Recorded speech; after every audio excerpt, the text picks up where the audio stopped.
It didn't freeze this week. Yay! Woo-hoo! What's up, everybody? This is Moose Smoke Podcast, episode 113. 113. We're getting up there. We're old. 113. Jesus. I'm your host, Ryan, always as along with Matt. And Hi, I'm here. Matt's here. He's just tip typing away. And I am. I'm just tagging you. we are talking video games this week. We are. Isn't I'm that very weird? excited. It is weird, but I think we both grew up with games enough that we could talk about old school games very, very good, very well. Very good. Very good. Very good. Very good.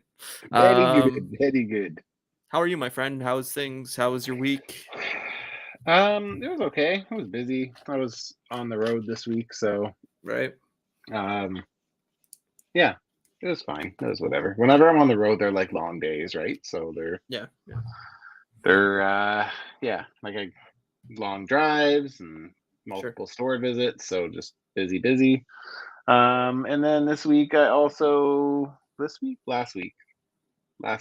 kind of been getting ready for Whip Wednesday Live to come back next week. So just kind of slowly Wednesday, getting my right? ducks in a row. Yep. I actually do a double feature on Wednesday because even though I'm not recording it Wednesday, I recorded it last week. I'm on Between Two Sentinels with Matthew Toy and Jay Shot on Wednesday before I go live. And then I do my live session. And then I'm on Customizer Spotlight on Collector Express's channel on Saturday next week. So next week we'll do a double. I'll do 6 o'clock with them, and then I'll do 10 o'clock with you. Look at you, fucking rubbing elbows with the celebrities out there. Back at her, baby. Yeah, man, Mr. fucking Popular over here. Gonna have to start eating lunch with Steven Glansberg. Who's that? You don't remember that scene from fucking Superbad? Oh yeah. Michael Cera, he's like, oh, I guess I'm just gonna have to eat lunch alone like fucking Steven Glansberg. I love that movie. South Park, but no. What's the kid? What's the South Park kid? The kid who has diabetes? Yeah, Scott Milkinson. Scott Milkinson. I'm Scott Milkinson. I've got diabetes. I got diabetes. It's great. It's great. Yeah. How are you?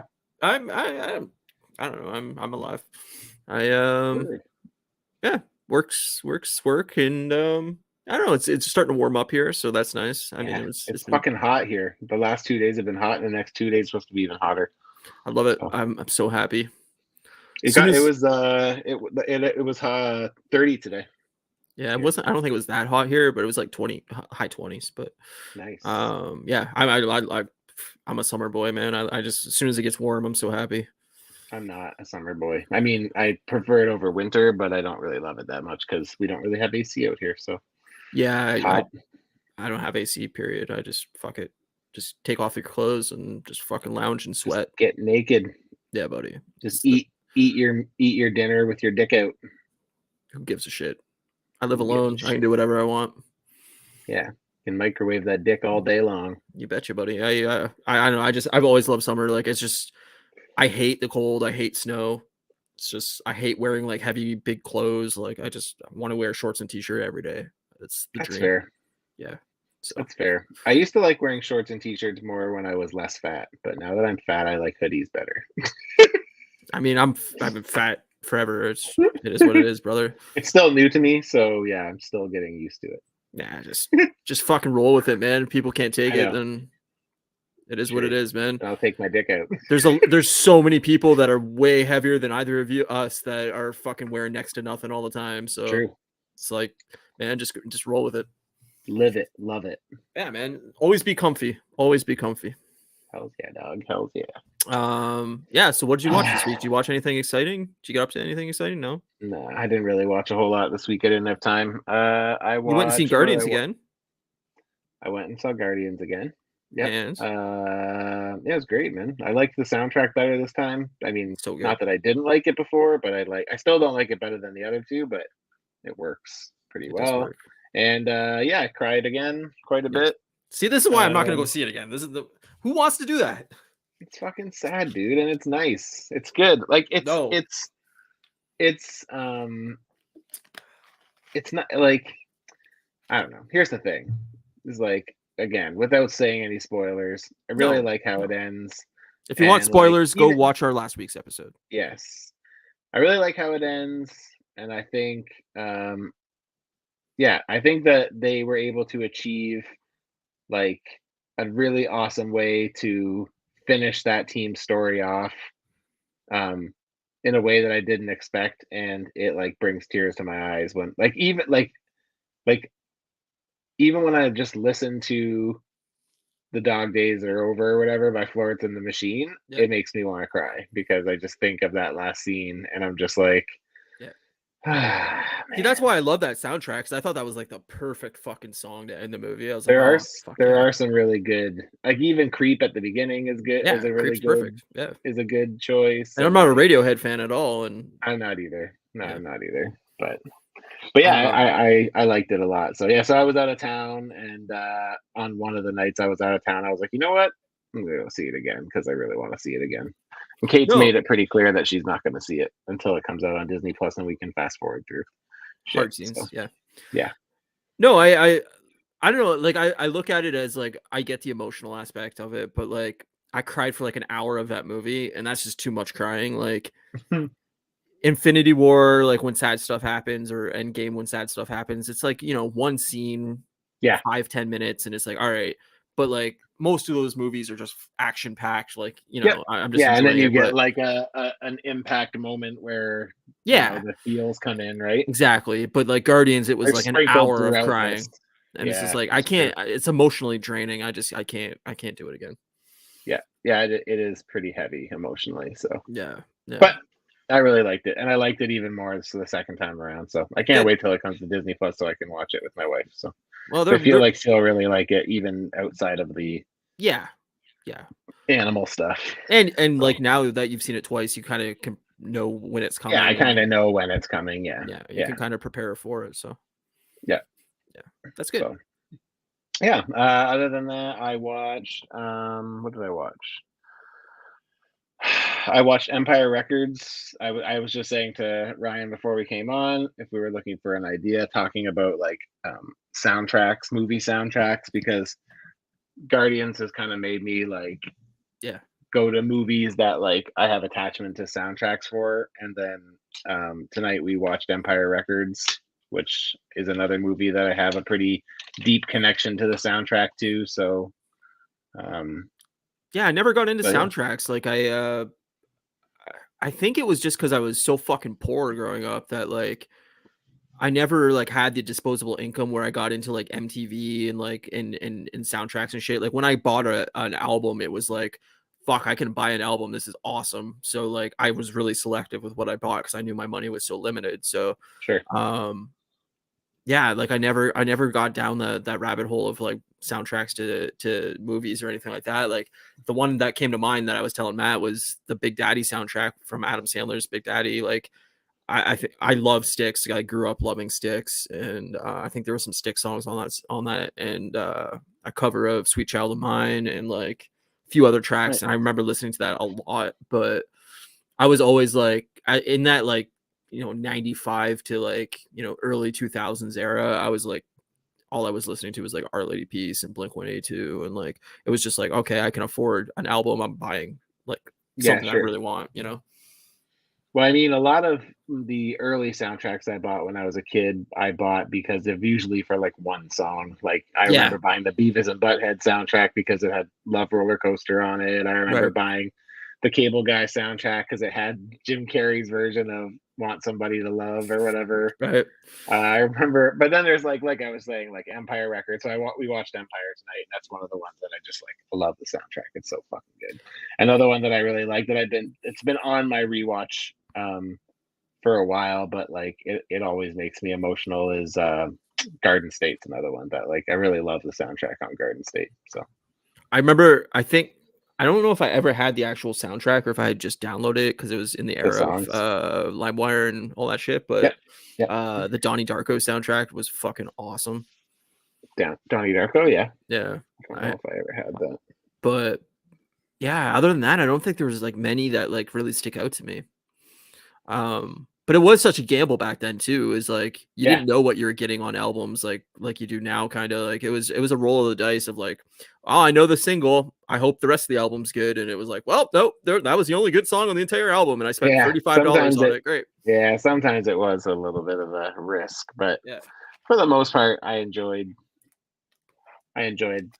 most. I mean, maybe not most, but yeah, I had a lot of attachment to a lot of soundtracks when I was Nice. growing up. Yeah. So yeah. Other than that, just my usual toy shows that I watch. I don't think I really watched anything else. Did I? I don't remember. Maybe I did, but I watched a little bit of Office this week with my Nice. father-in-law. He Nice. was over on Sunday. We were just trying to kill time, and he had never seen The Office. So I was like, "Oh God, Oh, really? Wow. forget." Yeah. So we watched some Office. He was laughing pretty good. That's good. We It's watched the whole always first season. surprising when like something like as famous as The Office is sitcom wise, and somebody's like, "Oh, I've never seen it." Like it's such like a yes, That I was can me show though. somebody awesome. That was me. I never Yeah, knew The totally. Office until like 3 years ago. Then I Yeah, like put it on in the background to customize to, and it hooked me. And I ended up taking like a 2 week break from customizing so I could just binge watch The Office. It took me like 3 weeks to watch all the seasons, yeah, it's so good. but yeah, it's really funny. I love it. Yeah, I just love like evangelizing a show like that where you can just like really push it on somebody that like I would watch The Office from episode one all over again if I like If you started had somebody who had never seen it, exactly like started dating yeah, somebody that had never seen it or whatever. I'd be like, oh my god, all right, we're watching this whole series. Like it's yeah, fucking yeah, incredible. yeah, it is really Um, good. Yeah, he was loving it. So he was having a good chuckle the yeah, whole time. So it's awesome. yeah, man, I think that's Um, it. yeah, I didn't watch it too much this week. I finished the Sopranos season two. Oh, yeah. How's Um, that going? yeah, it's. I mean, I don't know. There was moments of the season that were relatively slow, and then I looked up like what is the best seasons of the Sopranos, and a lot of people were saying season two and season three, and I was like, really, like this is as good as it gets, and like I'm not down on it. I think it's a solid show, but like the best show ever, I think that's a stretch. But Right, um, it's also coming. I'm 23 years late to the show, right? So it's like right. comparing it to more modern shows, like it's hard. But Yeah. um, I feel like that's always the case, and we've had that talk when we watched Indiana Jones, where it's like totally. there's a level of nostalgia that comes in that makes those things great for the moment, Well, and it and, was like, it if was you're in appointment it at television those at that times. time, right? Yes. Yeah. Like that's part of the I mean, that's the reason I love Lost so much too. It was the experience of watching an episode a week and then talking about it with friends, talking about it at with people that were watching it at the same time. And it's like not knowing what was happening, not knowing what was going on, not knowing what we were getting. Like there's an excitement about that I don't really feel like exists anymore Sure. around a lot of TV shows. So like I'm kind of getting that right now with Yellow Jackets and From as well. Like I don't know where these shows are going and they're very lost like, but um I don't know, it's not the same just because of streaming. I think that everybody's not watching it at the same time on the same Sure. station on the same day. Like everybody's like, oh well, I'll watch it Yeah, it's on kind of at your convenience. Yeah. exactly. So you don't have that like discussion of like the episode's done and everybody's talking about it. It's Sure. some people are watching it Monday, some people are watching it Thursday, and so on and so forth. So, Mhm, mhm. um, yeah, but yeah, so obviously still watching those as well. And then I just watched the Super Mario Brothers movie, which Oh, yes. How did you which like it? uh is fitting for our conversation today. But It is. yeah, I enjoyed it. I mean, I had the same issues as you did with it. Like I think it's very quick moving, and they don't spend a lot of time doing any particular thing. Like it could have been pushed further. It could have really expanded the roster of characters and spent more time with like Toad and like all these random characters. But um, different worlds they could have went into, and like it's very limited to in scope, I would say, for the movie. But I enjoyed it. I mean, I think it's a cute, fun little movie. Like I would definitely show my nephew in a year or two. Like, I Mhm. think he would enjoy it. He's a little young for it now, but um I wouldn't like say like, oh, this is fucking the best animated movie ever or anything Yeah, like yeah, no, that. no. But like I think it's worth watching, and I definitely understand why it was beloved. Yeah.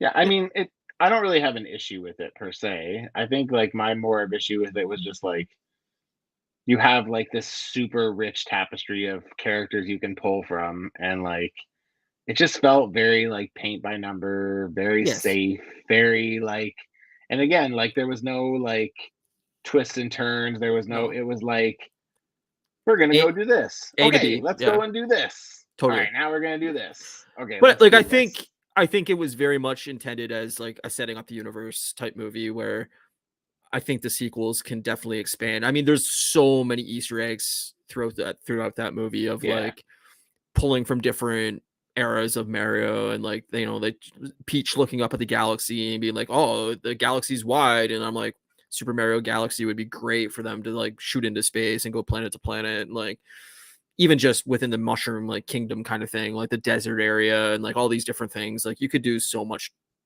just with stuff they left out of this movie. Like, you know, you could do totally. infinite sequels. Um didn't get a lot of like Donkey Kong's, you know, area or anything like that. Like I don't know. I think you could That's what I expand mean. this. It was just like one thing after another. I don't say it was fetch questy. I don't think that's necessarily true. But it's more just like it more just like yeah, I don't know. I felt like they had a lot on the table. I feel like they could have done a lot and still been sick. But Yeah. I just Your mic's feel going like crazy right now. oh, because yours is too. It's so weird. Great. Thank you. I love when things work properly. It makes me so happy. Yeah, me too. I can't Um tell. I don't know if I should. Here, let me try this. I might just switch microphones for a quick second, and that then. worked perfectly, whatever you just did. Oh, really? I didn't do any. Oh, Oh, it's on my AirPods for some reason. yeah, it's I don't know. You're going all robot voice. Okay, hang on. Whatever. Okay, how about That's now? Better? that's way better. Okay, cool. Yeah. Yours still sounds great. Yours cracking though. I don't know why. I'm not No, doing anything different than I normally do. I know. That's okay. Maybe it'll be better. Yours isn't like robotic. It just had a little bit of cracks to it. So Well, hopefully it's fine. I'm gonna sue them.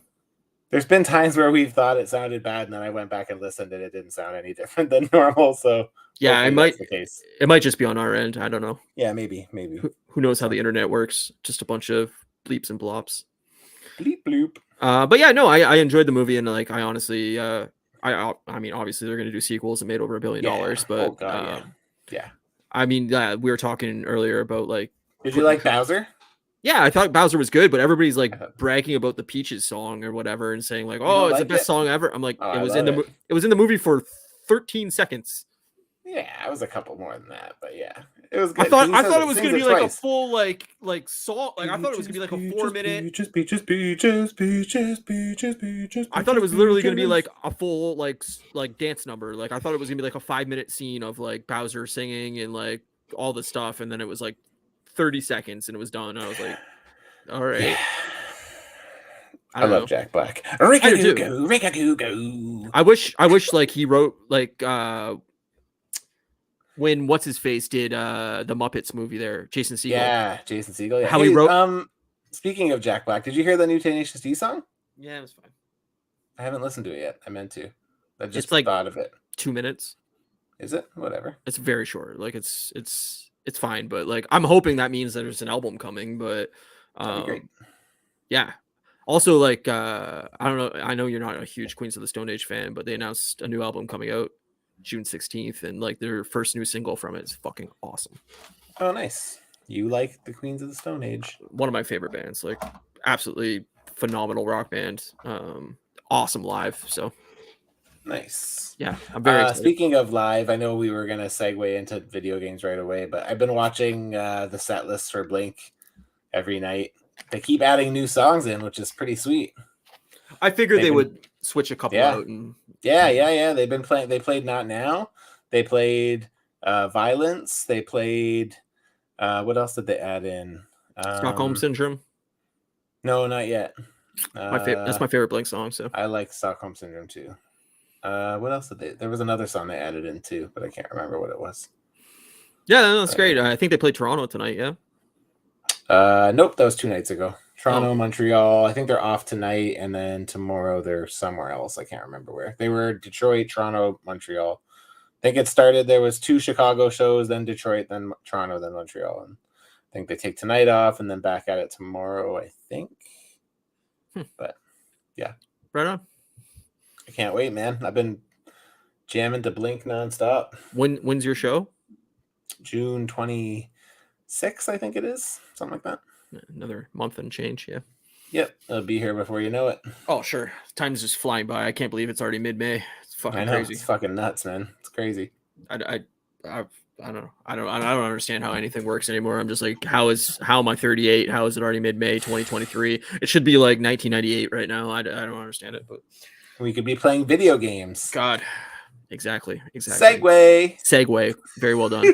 I don't know how you want to start this, but like, I just wanted to talk more what got you into games, early childhood memories of like what video games really hooked you and how you got into them, and like, yeah, we'll just roll from there and see where the conversation takes us. But Well, I mean, we both have very different pasts in terms of video games because you're a gamer and I'm not. But there was a time when I gamed, and I guess it kind of started with the original Nintendo and Game Boy. I was a pretty big. Oh shit! Look at that. yeah, Nintendo Entertainment System. Still have it. Yeah, I had a Nintendo. My brother and I both had a Game Boy. I was a huge. I think my first like obsession game was Tetris. I just loved Tetris. On Game Boy or NES? Game Boy. Yeah, my brother and I used to play. Remember, you could connect the wires together and you could play Yep. against each other. Yeah, I totally remember that. Yeah. So that's probably like my first memory of playing, like a Nintendo, like any type of video game. Really, probably was started with. I mean, maybe those little handheld Konami games. You know. Sure. Those, Yep. Like the Ninja Turtles ones. I remember those too. I don't know if that came before Game Boy or after, but I'm not sure. I couldn't tell you for sure, but yeah, I never had a Game Boy. I honestly, I can't even remember when I got a Game Boy. I know they were pretty new when I got them. So my first console was the Atari 7800. Oh my god. I think my mom had it for some reason. I don't know how I got that. Like, I was young. I was like 3 or 4 probably. But my mom used to bring me to like this little like restaurant / arcade type area at this restaurant, and got me hooked on Galaga. Oh my god. And fucking Centipede. Oh yeah. And is that Human Centipede or? Yeah, exactly. And fucking Miss Pac-Man. Ah, nice. And I've always been obsessed with Pac-Man, but that's what started it. Was like, cool. I didn't know that. Yeah, I love Pac-Man. Pac-Man's like one of my main games. But I had an Atari 7800, and then for some reason the power adapter, like the lid broke off, like the backing of it or whatever, and so it started like fraying, and it wouldn't like stay. Like it was like loose to the point where like it would run out of, like it would come undone, so it would like shut off randomly or whatever. So we gave it to my uncle, and he's like, "Oh yeah, I could totally fix it. Like no problem." Like, so he was like, he handed it back to us, and he's like, "Yeah, it's all like tightened up and everything. Everything should work fine." And I plugged it into the wall, and the fucking thing just like fucking started smoking like crazy, and just fucking, it was done. It was toast. It like fried. Oh no, that sucks. Yeah, I was so sad as a kid. And then I want to say I was like probably 4, maybe 5 at the most. And I got an NES, I think, for Christmas.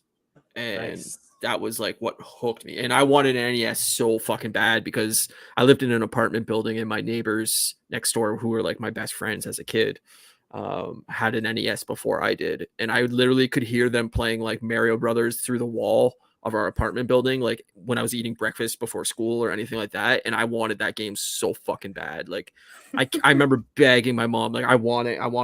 And it came with the fucking Duck Hunt, Mario Brothers and Duck Hunt cartridge, and I was fucking hooked.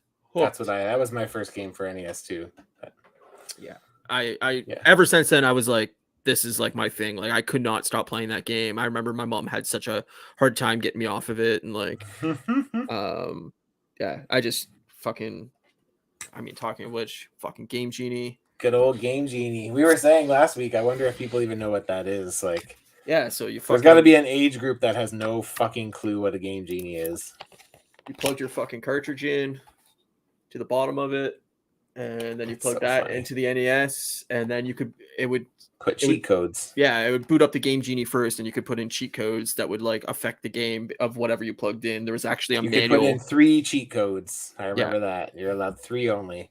there was a And there was a manual big that came book. with it. Yeah, yeah. That would tell you all the different games it had cheat codes for, and I Man, don't. isn't that so crazy that that's how we used to cheat back in the day? Yeah, and these codes weren't like easy to put in. They're like 12-digit codes that you had to Yeah, and like they were type like in. they didn't like have any rhyme or reason. It wasn't No, like it was like jump high. It was yeah. V7WXQW, and it would Yeah, it you'd would, never like guess it. Like you wouldn't be no able to like guess it. no, and then like yeah, some of them were so pointless. It'd be like 10 extra coins, like it'd just be completely useless. But yeah, I think I like that was one of the games that I used it on a lot. Was like the late levels of Mario Brothers was just like way too difficult for me as a Yeah. young kid. But that and Mega Man. Yeah, I used it a lot for Mega Man too because I like the high jump. Fucking Is that Mega Man 1? Oh my god. Damn, son. It took fucking me forever to hard. find Mega Man 1. My first experience with Mega Man was Mega Man 3. Ooh, damn. I love that Mega Man 6. And I think I bought Mega Man 1 at a yard sale or something like that. And then I found Mega Man 6, I think, also at a yard sale as a kid. But I loved Mega Man 6. Mega Man 6 is my favorite one. But Oh, continue. nice. Yeah. My memories of Mega Man are like Mega Man 3 was kind of my entry point. And then I remember like I always wanted I remember being in love with the Robot Masters from Mega Man 1 because Totally. in the cartoon, but I had never played Mega Man 1. I played 2, 3, 4. And then I don't know if they like Capcom like re-released it as like a greatest hits or something, like once they got like 4 or 5 Mega Man games in. And then all of a sudden like it was accessible again. So like I bought it when they like re-released it basically, and I was like so surprised at how different it was because it's like there's only 6 Robot Masters instead of 8, and like and the it's so much harder. the select screen was like different, and you Yep. didn't have the same like I know you couldn't slide in 2 or have the Mega Blaster in 2, but like but yeah, it was like weird to like not have any of that stuff, and just like lots of different things where like it was different from like the previous ones. It had a score. Yes, it had a score. Yeah, Yeah. I like Mega Man 1 though. Like it ended so do up I. being one of the ones I like the best. Like some of my favorite Robot Masters are And like the music in those games is some of the they're great. best music in any video game ever. Like I was obsessed with the soundtracks to the Mega Man games. Me Like too. just fucking awesome. Remember Proto Man? Yeah, man. Like I would still like sit there and just jam to those tunes. Like they're awesome. Exactly. Yeah, like I was obsessed with Mega Man, and I only had 1 and 6, and then I think a friend of mine or something had I want to say 3. Mega Man 3 is the best one in my opinion, but and yeah, like I was just obsessed, and like I remember like not understanding because I don't know which one I got first because I remember being confused with like the dog and like all that stuff. I was like, where the fuck did Rush and everything come from? And like those games were hard. Rush comes in 3, Beat comes in 4, right? Slide comes in 3, Mega Blaster comes in 4. Yeah, I think you're right. Yeah, I think so. I'm pretty sure you're right. Yeah. But yeah, like I was obsessed with Mega Man, and then like I mean we're fast forwarding a little bit here, but like they released Mega Man Legends on PS1. And it was cool. like open worlds RPG game that was like in 3D, and I was fucking obsessed with it. Like cool. It's one of my favorite games ever for PlayStation 1, and like it doesn't hold up at all. You can't go back to it now. It's so fucking hard to control because I'd be really archaic as shit. But I really was like the reason I remember I think it was the 3DS, but it might have been I think it was the Nintendo 3DS when it got announced. Nintendo announced they were going to make Mega Man Legends 3 to release with it, and the reason I bought a Nintendo 3DS was for the next Mega Man Legends game, and then they canceled the game. Cool. And I was like, fucking yeah, I was like, this is the reason I bought this fucking thing. Like I was so mad, but I'm hoping at some point they bring it back. But yeah, I've always loved Mega Man. It's funny because like most of the video games that I played were NES or Super Nintendo and a little bit of Sega. We were a Sega family, but I always preferred Nintendo over Sega. But we had I had the one before that. Yeah, I I had remember like it. the My bigger neighbors had one. it. Yeah, my neighbors had that one. I had that one. We had 2 Segas at one point in our house because my dad liked playing golf on it, and like he would get pissed off because Jay and I would always be on it, so he bought his own one. My neighbors had it like 3 houses down from me growing up. In the house I own now, like all my friends like lived on the same street as a kid, and they had a Sega Genesis, the original one, like the big fat fucking one. Yeah. And that's what got me into Sonic the Hedgehog. Nice. Sonic, I mean, I liked Sonic, like I played it and stuff, but like, my favorite Sega games were like Golden Axe. Like I loved Golden Axe 1 in particular. I mean, the other ones were fine, but Golden Axe 1 was like tons of fun. That was probably one of my most played Sega games. And then the other one that I played a lot was X-Men, the first X-Men game. It was fucking impossible. I never beat it because I couldn't figure out how to. But there was so many games in those eras that were like impossible to beat. Like the original like Battletoads. Remember Battletoads? Battletoads is impossible. I have that game. It's impossible. You can't get past I never beat it. No, even with Game Genie, I couldn't beat it. No, nobody could. I don't think anybody could beat those games. I mean, I'm sure there's speedrunners out there and shit that do it, but I'm just saying like those games naturally are fucking so hard. Yeah. Even the original Ninja Turtles game. Yes, the first Ninja Turtles game, that's where like game anxiety came in. Yeah, like, the stupid seaweed level. So annoying. Yeah. And then But Turtles 2, the arcade game, was great. What is that? Turtles 2, the arcade game. Oh yeah, I love Turtles 2, the arcade game. That's a fucking great game. Fucking love that game. And then obviously see, I didn't like Link. I liked Zelda, but I didn't like Link. Adventures of Link was awesome. I Zelda love that was game. my favorite. Zelda, that's the other thing where it's like I don't really have attachment to Zelda or Metroid outside of those original NES games. And then like I think I played Super Metroid, and I think I played 1 or 2 of the Game Boy Links. I think I played like Ocarina of Time maybe, but yeah, this 64. Yeah. 60. Oh, because no, I didn't play that one. Sorry, it wasn't that one. It was whatever one came out for Super Nintendo. Link to the Past. Link to the Past. So. Yeah, no, I never had a Super Nintendo. Like, I got it super late. I went from NES to Sega Genesis because, like I said, the kids down the street had a Sega Genesis. So I was like, oh, fuck, I want a Sega Genesis. And my dad was like, my biological dad was like, he was redoing my grandparents' roof. He was a construction guy. So he was like, I'm doing your grandparents' roof. If you want a Sega Genesis, you have to come work for me all weekend, shoveling shingles off the ground into like a dumpster or whatever. And so I had to work, like I worked all fucking weekend, and he gave me like, I think it was, I want to say it was $100, but it might've been $120 to buy a Sega Genesis. And I was so fucking stoked. Like I was probably like 9 or 10. Did you ever play like the NHL PA games? The NHL, like NHL 96 and 93 and 94, buddy. Oh, buddy, those were good games. Even I liked those.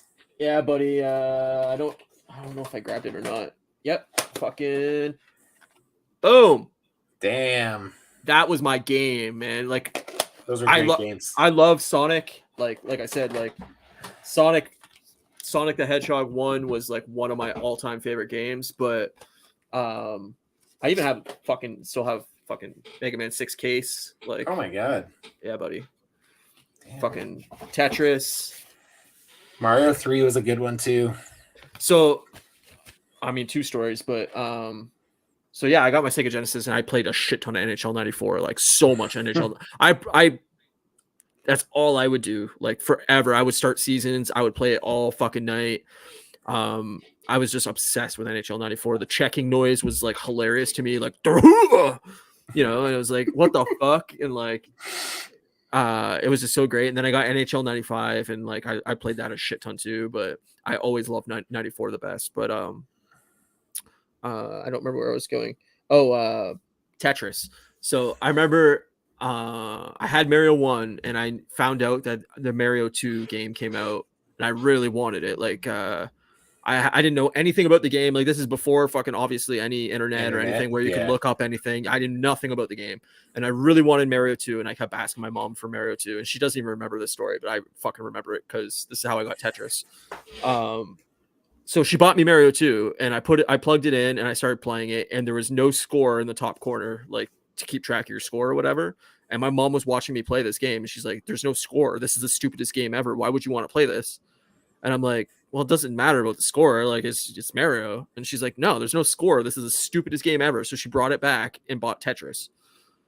Yeah, and so that's how I got Tetris. And she'll deny that to this day, but she loved Tetris. She would fucking play so much Tetris.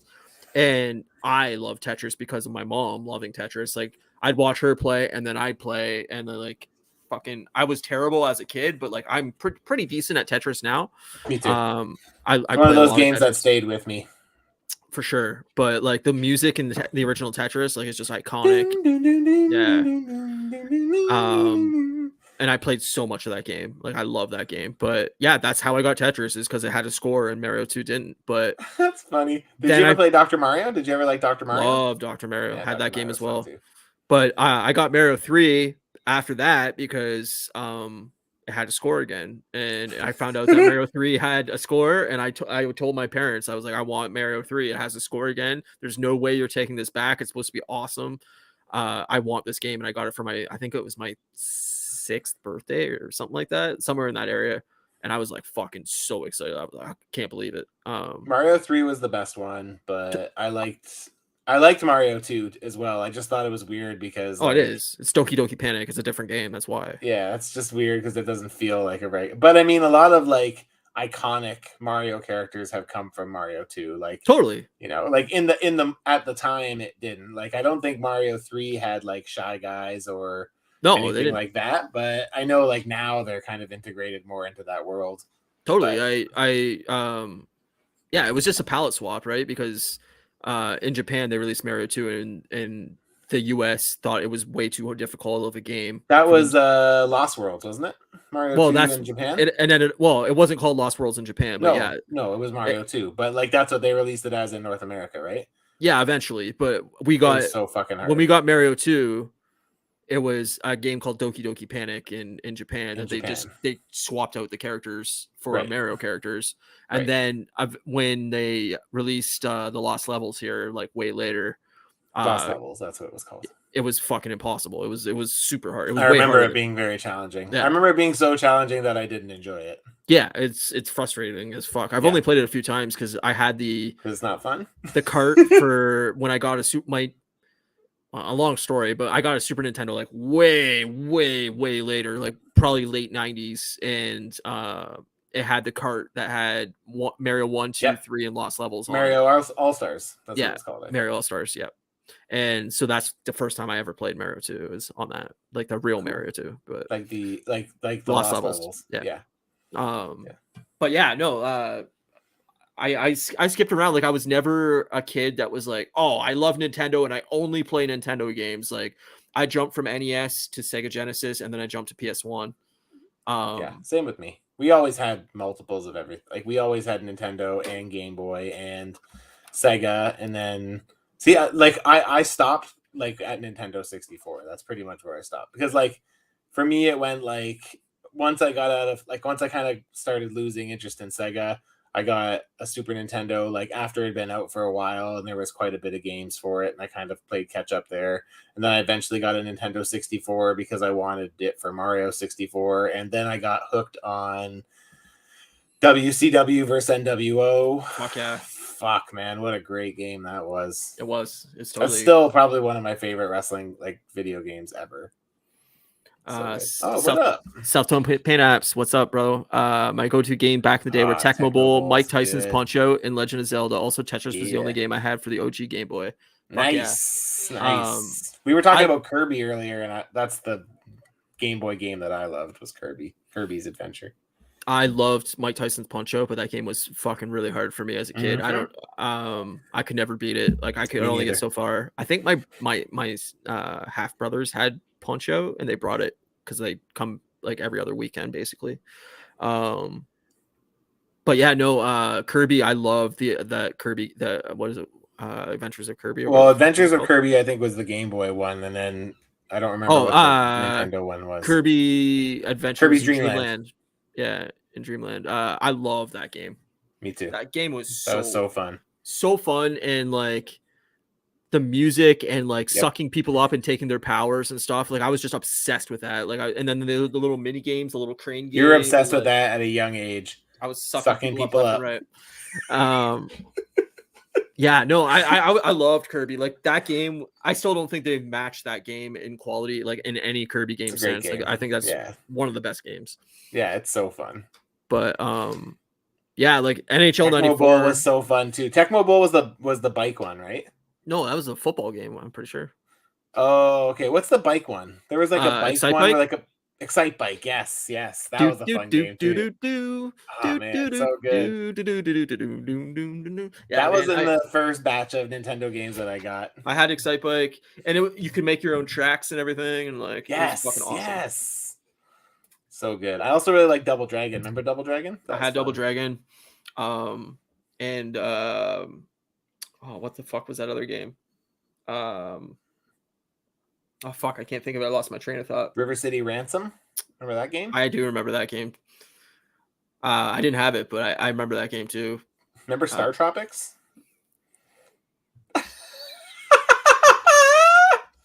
Jesus Christ. Not gonna feature that one, but nope. Thank you, Neil. Neil's the king of saying shit that we can't put on the screen. No. You got to be part of the live chat if you want to see Neil's shit.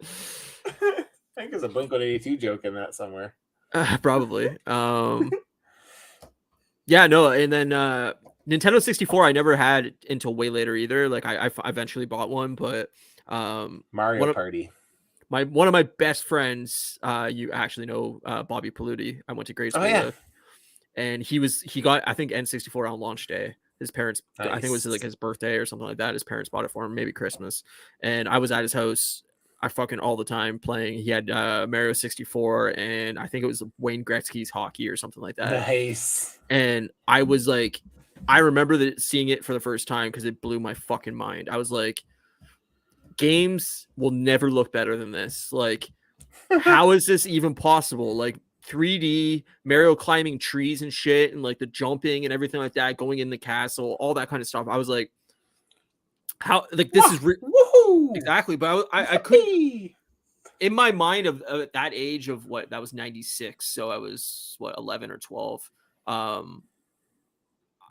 couldn't imagine games ever looking more realistic than that. Like it was like, this is everything on my imagination could come up, like living in the Mushroom Kingdom. And like you go back and look at that game now and it's fucking hideous.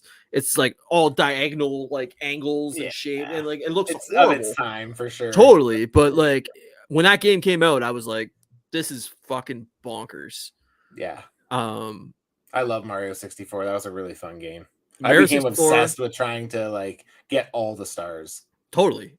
I don't think I ever did actually, but there were so many hidden ones and like so many like I mean I never owned it, so like I only played it when I was over at friends' houses. But like that game, Mario Kart, Mario Party, and GoldenEye, like GoldenEye, oh my god, the amount of hours I put into those. I wish there was a way to go back and like see how many hours I put into like GoldenEye and Mario Kart, because I bet you cool. Neil says my wife bought Mario Kart Map Pass, so we've been playing all old tracks on the Switch. That's dope, man. So they basically the newest Mario Kart on Switch, they've now have like something like insane like 95 tracks on it or something like that, because they've basically remastered every single track from the entire franchise and put it in this game. So it's like it's bonkers good. Like if I know you Kate has a Switch, right? We have a Mario Kart, not the most recent one, I don't think, but the one... it's probably that one. Yeah, I think there's only one. Is it? It came out on the Wii U originally, so. Oh, I can't remember. I'm pretty sure we have a Mario Kart for Switch. I don't know which one it is, but I think it's Mario Kart 8 is the most recent one. So I'm pretty sure that's the only one on Switch. But yeah, like if you buy the Nintendo Online Pass or whatever, which is really really cheap, I think it's like $30 a year or something like that. It's been using it to play Link, like one of the old Zelda games that she has an obsession with. I might even be Ocarina of Time, actually. Yeah, so like she has the online pass then or whatever, and like all the Mario Kart tracks come with that. So like you can play like all of them. Yeah, there you go. Cool. I'm a little off my Nintendo stuff because I feel like Nintendo's really fallen off the wagon with I mean, Switch is like so fucking archaic at this point that I'm like, please just release a system that's powerful. I would love a 4K like looking Nintendo game, but Yeah. that's besides the point. But yeah, like N64 was like mind blowing for me, and then another friend of mine had a PlayStation 1, and I hung out with him a ton, and I was like really, really like mind blown when I remember he had Resident Evil 2 and Final Fantasy 7, and seeing like Nice. the like full motion video, like fucking cutscenes in like because of the disc technology and shit. I couldn't believe like that was like real graphics. Like That I was like, thing, holy fuck. And you couldn't get that on N64 because of the cartridges. Yep. So Yeah. that's why I bought a PS1 instead. Yeah, I never had a PS1. I think we had a PS2, but like I never really played it. I was kind of past the gaming thing at that point. So Yeah. I didn't get back into gaming until Guitar Hero and shit came out. Yeah, well, that was PS2 it started, but yeah. I but think I yeah. bought a PS2 for That's what I bought Guitar it for Hero, too. I'm pretty sure. Yeah. But I was like way late. Like that was long after. Yeah, I was late too. Yeah. Because after PS1, I jumped to Xbox. Xbox. Nope. I jumped to GameCube. I went back to Nintendo. Oh. And then I went to 360 Xbox. Like I've never always had a been GameCube. I loved GameCube. GameCube was like fucking one of my favorite systems of all time. Like the controller's amazing. There was so many good games for that system. But I've always jumped around. Like I've never stuck to one console manufacturer. Like I bought a 360 after that. Then I went back to PlayStation I bought a PS3. I would say like if I was to pick one, I'd always prefer a PlayStation over anything. But yeah, I own all three consoles now. Like I'm very all over the place. But all my nostalgia is based off of Nintendo stuff. But like like I also was like even thinking of like arcades. Like we were talking about trying to find an arcade when we're in Toronto. Yeah. Like I'm a huge Street Fighter fan. I love I played so much Street Fighter arcades, or like the Konami X-Men game, the 4-player, the 8-player one, or whatever, and same with the Spider-Man one where you could play like Hawkeye, Black Cat, Vision, or I never played Black that Cat, Spider-Man, or Namor, I think it was. I was playing Maximum Carnage and I love Maximum Carnage. What was the other one? Separation Anxiety. Oh yeah. I didn't like that one as much, but I like Maximum Maximum awesome. Carnage. Yeah, it was hard, but it was fun. I love those games, like just classic beat 'em ups, and like they were awesome. But I never got into Street Fighter. Like Street Fighter always just fell out of my like. I was a Mortal Kombat kid. I remember when I liked Mortal Kombat, but Street Fighter was always my favorite. Because Mortal Kombat was on Sega Genesis with Blood, and I was like fucking like, whoa, this is so like adult and brutal and like amazing, and like I remember looking up codes for that game at school, like the finishing moves and stuff. How to get the finishers and like all that stuff. I was obsessed with Mortal Kombat. I remember with Street Fighter, like it was only available on Super Nintendo for a long time, and then it came out on Sega, and I was like, yeah, because I had a Sega at that time. Yeah. So yeah, I was a big Street Fighter fan. When you played Mortal Kombat, who was your character? Who was your Sub-Zero? I love Sub-Zero. I love Sub-Zero just because I thought it was awesome that you could freeze people, and I love Scorpion just because the get over here thing. Cool. But Raiden was my main guy, but I always just hop between Sub-Zero and Scorpion. Like those were my favorite. Yeah. And you didn't really play Street Fighter at all? I almost never played Street Fighter. Like it's just never. When PlayStation 1 came out, I moved on to Tekken. I was obsessed with Tekken 2 on PlayStation 1, and then when GameCube came out, I bought what the fuck was that game? I can't even remember what the hell it was called. Fighting game? Yeah, it had Nintendo characters in the game. I think it was like Link or something. Smash Brothers? No. It was an actual fighting game. Fuck, I had to look it up. I didn't know there was a game that was not Smash Brothers that was a fighting game. I love Smash Brothers too, don't get me wrong, but I don't like Smash Brothers. When I played it, I was like, feel like it's just a button masher. It is to a certain extent, but there is technique to it for sure. But I mean, you can do that with Street Fighter and Mortal Kombat too, but yeah, I always played with a bit more purpose than that. But yeah. Yeah, I mean, all fighting games technically you can just button mash, Button but mash. like if somebody actually knows what they're doing, they can Yep. you know, fuck you up. But what the hell was that game? Fuck, I can't think of it, and I can't find it here. What system was it on? GameCube with Mario. Marvel vs. Capcom? Nope. No. I like Marvel vs. Capcom. Those were fun games.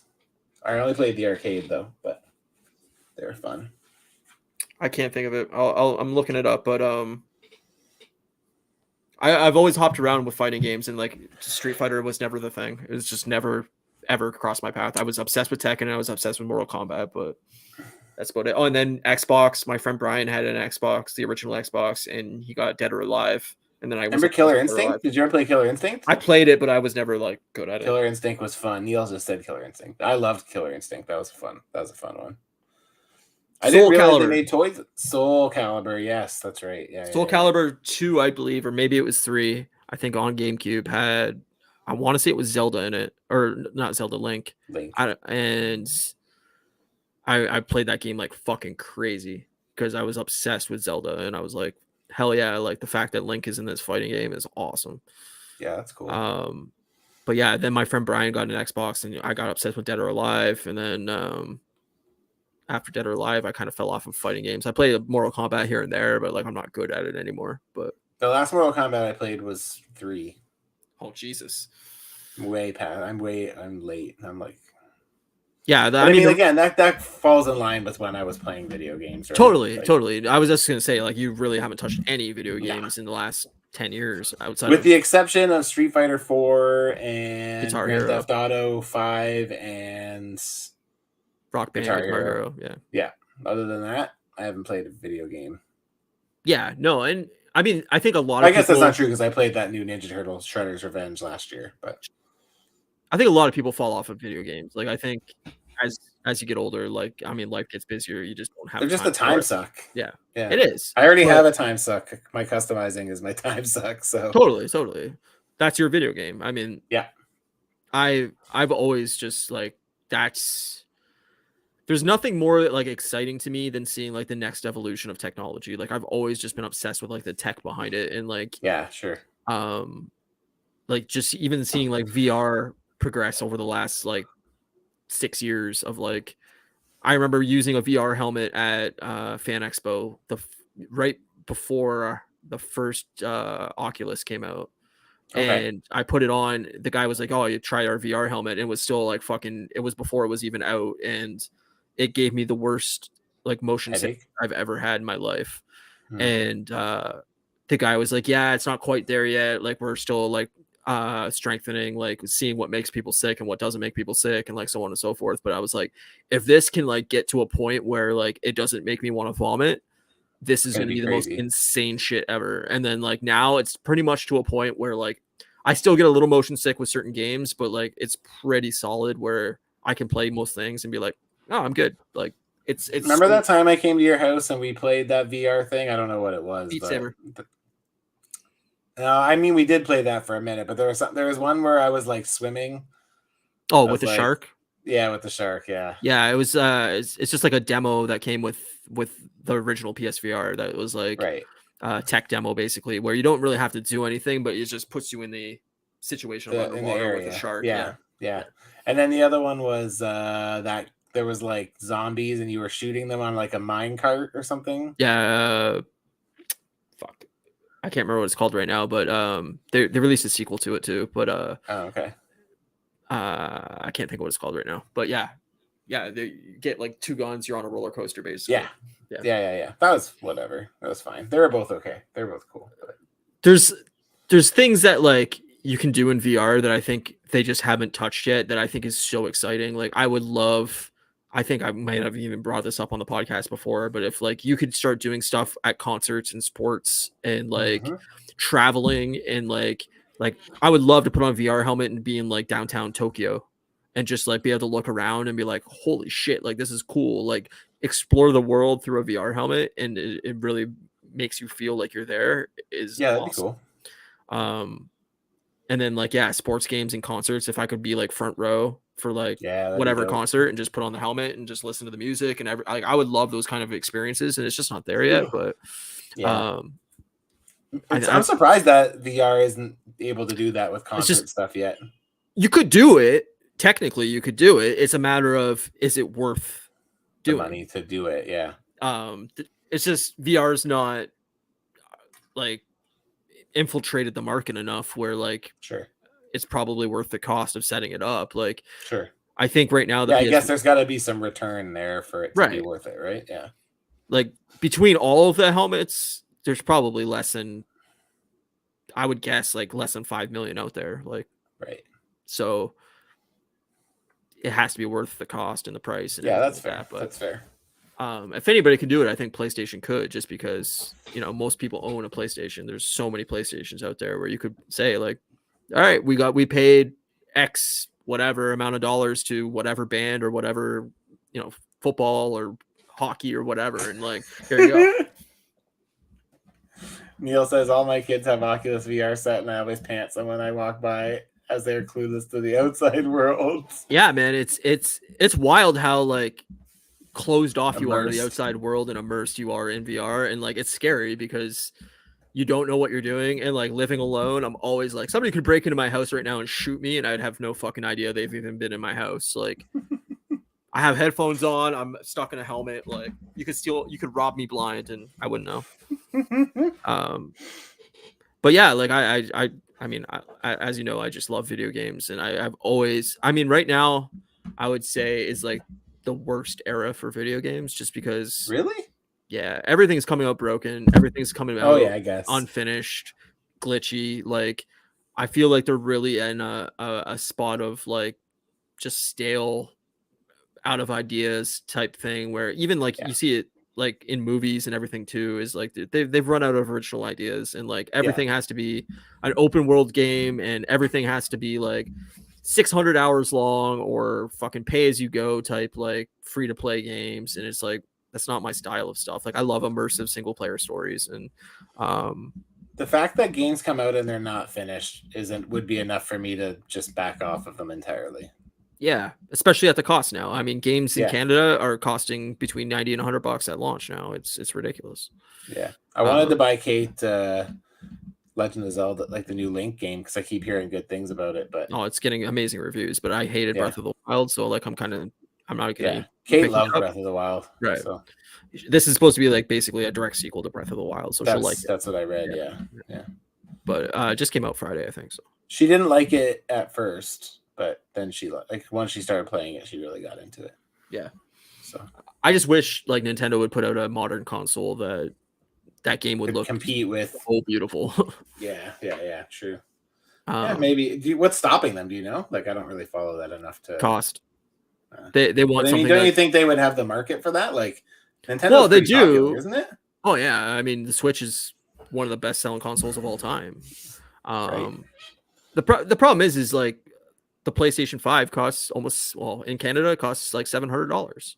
Yeah, so they don't want to put out a console that the market's going to say like, hey, we expect a family to spend $600 on this new console. Like they've always, since pretty much the Wii, like the last massive game console they put out that like was like technologically like almost, you know, on par with everything at the time was like Nintendo 64/GameCube. Like that was the last era where they're like, oh, we're fighting the war. We're competing. Yeah, we're competing with Microsoft, or we're competing with Sony to be like technologically even. Sure. The Wii was like way behind what, you know, Xbox 360 but they were like, all right, we're gonna go in a different direction. They kind of had a different thing. Yeah, right. Exactly. And then they stuck with that, right? So like the Wii U was like, oh, this is a tablet controller that has a screen on the tablet and you can play that way. And like they've always tried to do something different that's not technologically matching, but it's expanding the market in a different way, but it's also cost efficient, where they can put out a console and you know, come out at $300-400, and which is cheaper than either of the other console manufacturers. So but also can't compare, like not on the same page, not even close. Yeah, it's not even in the same ballpark. Yeah. you know, like there's rumors of Switch 2 coming out next year, which is, you know, about the time, like usually about 6-7 years into a console cycle is it's time for a new console. But Right. there's already rumors that it's barely more powerful than the Switch, and it's So like, like, what's the point at that point? You know? yeah, it's basically just a small upgrade, and like hopefully all the games will carry over to the new system, and you know it'll be backwards compatible with everything going on. That's the assumption. We know nothing about what it is. Like this is all just rumors and speculation. Sure. You know, most of the time Nintendo doesn't follow the trend. I mean, it wouldn't surprise me at all if the next system has nothing to do with the Switch and you have to put fucking sensors on your nipples to play the game. Like it wouldn't shock me at all. Nintendo's weird and they always do weird Nintendo shit. Neil says my oldest kid got interested in retro gaming and I got all excited, but I came to find out it was painful to play these old games because so used current frames per second and couldn't stand old controls. Yeah. That's why you're seeing so many remakes and stuff right now, is because a lot of like the early 3D games just don't hold up control wise. Like you can't go back and play GoldenEye on N64. Yeah, I can imagine that'd be pretty jarring to watch for any amount of time. It's so hard to control, and like early NES stuff holds up because it was 2D for the most part. It was like side scrolling. You could it controlled really well, but the early 3D stuff, it was like, exactly, Doom, all those kind of stuff. Like it doesn't hold up. Anything on like early PS1 and 64 is like it's kind of lost unless they remake it because it just doesn't hold up. And that's why you're seeing like all these Resident Evil games get remade, is because it didn't hold up. The controls were terrible, and now it's like, oh fuck, it's modernized. It looks beautiful and it works. But yeah, I mean, I would love if like Nintendo went back and remade Mario 64 with like top-notch graphics and like or like any type of Zelda where they like brought it up to like normalcy in 4K and it looked beautiful and it was open world and it ran well and it was 60 frames per second and like all that stuff. I'd be like, yes, this is exactly what I want, but I don't think Nintendo will ever do it. Yeah. Well, they have an audience in it if they decide they want to, so. Totally. Did you ever play the game Maniac Mansion for Nintendo, original Nintendo? I didn't own it, but like a friend of mine had it and I played it a little bit, but I wasn't like super familiar with it. I was like obsessed with it. I was like the first like RPG. I don't even know if I called it. It wasn't really an RPG. Yeah, it was like a I don't know, like mystery adventure more than like that sounds right. Because you weren't like powering up or anything like that. You were you kind of puzzle solving and puzzle solving. Yeah. Okay.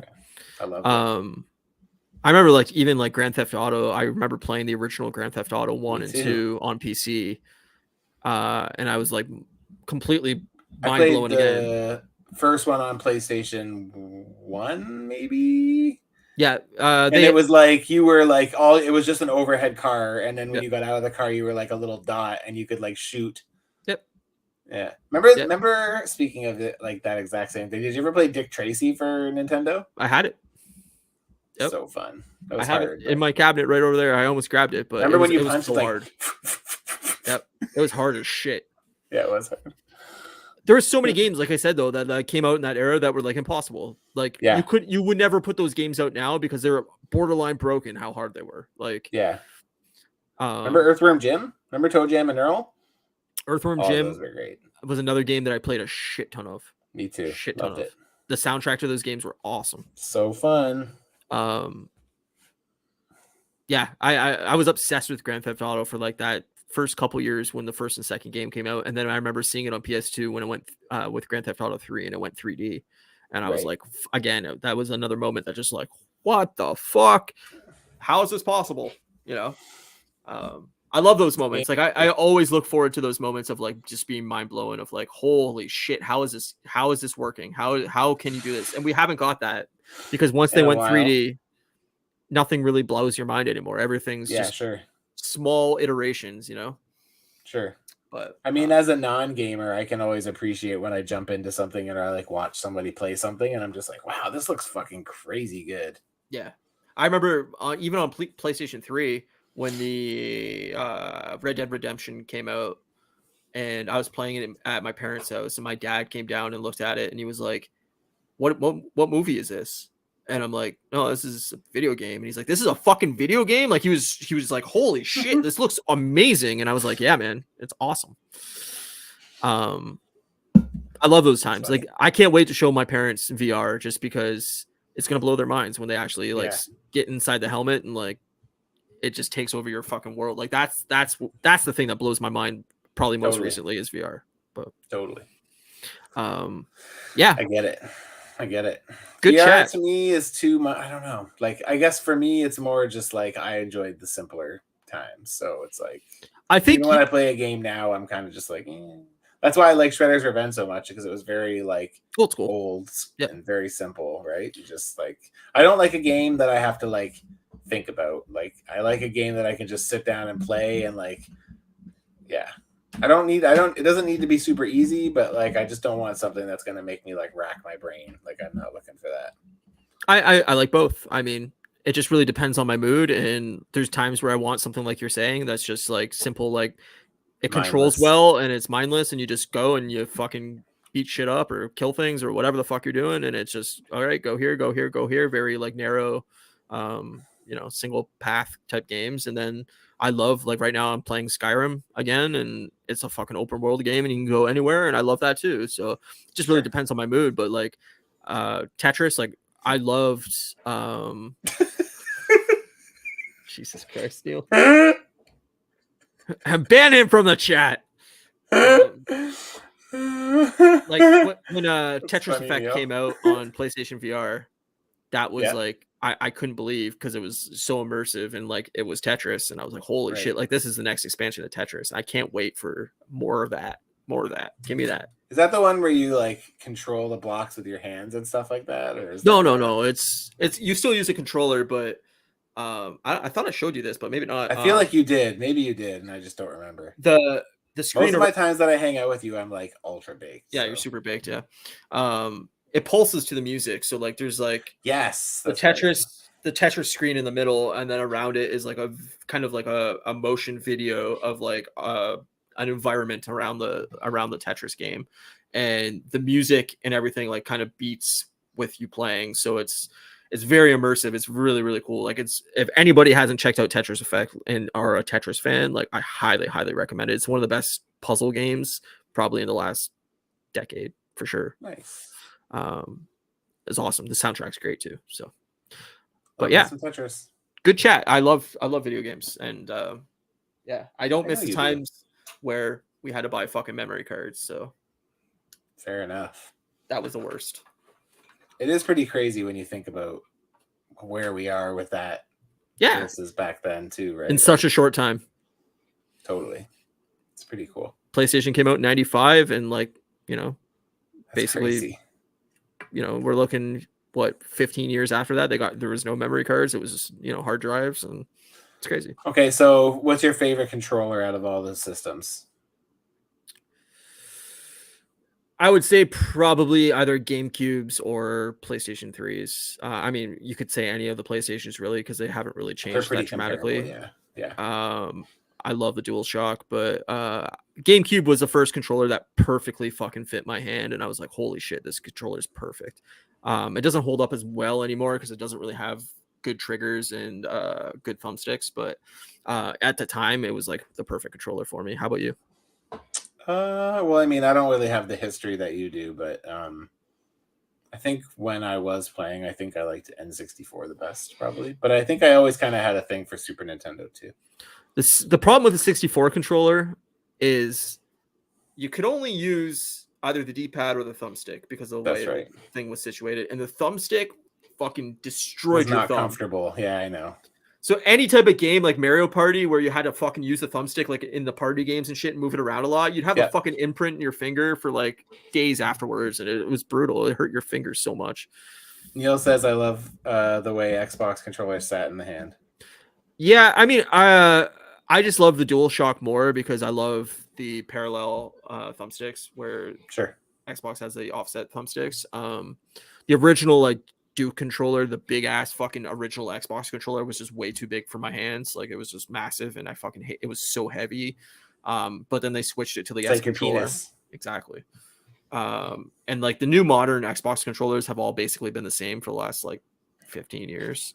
Oh, So okay. they're fine. I don't mind them, but like I wish their sticks were parallel. I like the parallel sticks, but I mean it's all what you like. Who cares? Like gaming's fun. I'm not like one of these guys that are like, oh, you're an Xbox guy. Fuck you. Like play where you want, play what you want. I don't care if you're having fun, and that's all that matters. Enjoy games. Like Remember Sega CD? I wanted it so bad. I What was that game? Dragon's Lair? Dragon's Lair and Sonic I hated 3D that or game. Sonic CD. I wanted that game so fucking bad. 32X I wanted as well, but I didn't know anybody that had it. But I feel like that was just 32-bit graphics, right? That was just sharper graphics, right? It was, yeah, it was, but it was a fucking thing that you had to put into the Sega on top, yeah, and then you had to put the cartridge in on top of that, right? And then the Sega CD was an attachment that went on the side of this thing, so it looked like some kind of fucking Megazord by the time you were done with it. But yeah, like I wanted all those things, and yeah. Neil says if you didn't have blisters from grinding that 64 stick in Mario Party mini games, you weren't really trying. Totally, man. Like I can relate to that. I miss that type of party atmosphere of like Mario Party, playing split screen, like GoldenEye, original Halo. Like those are some of my favorite memories. Like even I didn't even bring up like for the Nintendo Wii. We didn't know that much about it before it came out. Like I feel like it was like a really big mystery for the most part of how games would play, because it was the first game that had motion controllers and all that kind of stuff. Yeah, but I slept outside fucking Walmart that night on release day with my friend Chris for a Wii. I camped outside. I was like, I'm fucking getting this console. We were first in line. I fucking stayed out all night. It was me and him all night. Fucking, it got cold. Like it was like, I want to say it was like early May maybe, or I don't know. I don't remember when it came out, but I just remember it being really chilly at night, and I fucking was first in line and I got that thing. And like, I love the Wii to start with, and then I fell off it because the motion controls really got annoying. But yeah, Mario Party's great on Switch. Those are great games. Mario Party's fun. They're fun games. I used to play a lot of Mario Party too. So. Yeah, but anyway, I can't wait to see where things go. And like, we're about, I don't know, 3 weeks before Microsoft and Sony and Nintendo do like big press conferences. There's no E3 anymore, but they do like a summer conference usually that shows off all their new shit. And like I'll always be a nerd for that week of summer when E3 area where everybody shows off some new games and stuff. Like I always nerd out over that. I used to take vacation. Take it off. I remember that. I'd book it off every year and sit at home and watch all these press conferences. And like I wish movies did the same thing. Like I honestly wish there was a big movie conference every like summer or something like that, where they're like, here's 35 new trailers for all our big movies over the next like year. And I would sit down and watch every trailer. Like I'm just a nerd for that kind of shit. So yeah, that's fair. That's fair. Yeah, but anyway, good chat, man. That was a lot of fun. Fucking A. Next week something else, but we don't know what yet. No, we're thinking we're gonna cover a movie, but we're not quite sure which direction we're gonna head yet. So maybe it's gonna be Evil Dead, the new one. We might do Evil Dead Rise if we both have time to watch it. Otherwise, we're just gonna pick something else and kind of cover that. But we'll do that next week. We'll do something the following week after that, and then we'll be off for a week because Matt will be traveling, and then we'll come back. I believe it's June 10th. It's right after the first episode of Always Sunny comes out. Will be Always Sunny, and then that will lead us right into Secret Invasion. So that's kind of the itinerary for the next 6 to 8 weeks, something like that. And that's the plan. So I hope everybody comes back and joins us next week. And thanks everybody that hung out in the chat, and thanks to anybody that catches us later on YouTube or podcast services. We appreciate you as well. Yes. Join us live if you can, because it's a great little time hanging out here. But you can see all of Neil's inappropriate comments that we can't say aloud. No, but they're great though, for the record. They are great, and we appreciate Neil, but we also don't want to get eliminated from everything. Yeah, thanks everybody for watching, and we'll catch you next week. Whip Wednesday. Come and hang out. Totally forgot. I wanted to bring that up. I almost forgot. Join me Wednesday 9 p.m. on my YouTube channel. Whip Wednesday Live is returning with my wife as the first guest. It's funny. It is fun. I'm going to check it out. I can't wait. And before that, on the same night, I'll be on Between Two Sentinels with Matthew, Toy, and J Shots. I'm actually meeting Jay Shot tomorrow. He's coming. Him and his family are going on a cruise, and it leaves out of Vancouver. So when we were recording that show, because it's pre-recorded, he's like, "Oh, he didn't realize I was in Canada. He thought I was like on like in California, because I'm referred to as West Coast Matthew, right? Because the other his partner is East Coast Matthew. So Gotcha. So yeah, I was like, when I told him, he's like, "Oh, I'm gonna be in Vancouver next week." So I was like, "Oh, we need to connect." So yeah, we're hanging out. We're gonna go to Toy Traders tomorrow, and Nice. we're meeting up with actually. There's another guy, Legendary Poser. He's another toy photographer who like is around the toy shows pretty regularly. So I didn't know he was from Vancouver, but Matthew messaged me and was like, "Oh, I think Legendary Poser wants to meet too." So yeah, so I'm meeting up with both of them tomorrow. It should be pretty fun. And then yeah, Whip Wednesday on Wednesday. And then what? You're doing something else on next week too, and then right? next Saturday before I do Moose Milk, I'll be on Collector Express's YouTube channel. It's called Customizer Showcase. They do it Saturday nights at 6 p.m. Pacific time. And yeah, so that'll be pretty fun too. I haven't had a chance to sit down and talk with Jared for a while, so I'm looking forward to it. Him and Hulk Smash Customs. Yeah, should be good. And I was on Toy Talk with the Toy Father and Toy Addict and No Chewing and oh my god, I can't remember the last guy's name. On Monday this past week. So we put you on the spot. That's why. That's okay. I wanted to give it a shout out because it's not one of my regular routines. I've just recently added it to my regular. You're gonna show up your creepy Watto shrine. That's funny. Watto, how I love thee. Good old Watto. So yeah, follow us at Moose Smoke Media and at Customs by Matthew for all that good stuff. Right down there, fuckers. Well, for people that listen to it, they can't see that, so that's why I like to rate it up. You know. I know. Okay. I get you. Well, grab us on your podcast service if you choose. Go to YouTube, follow us there as well. We appreciate you all, and we will catch you next Saturday. Peace. Cheers.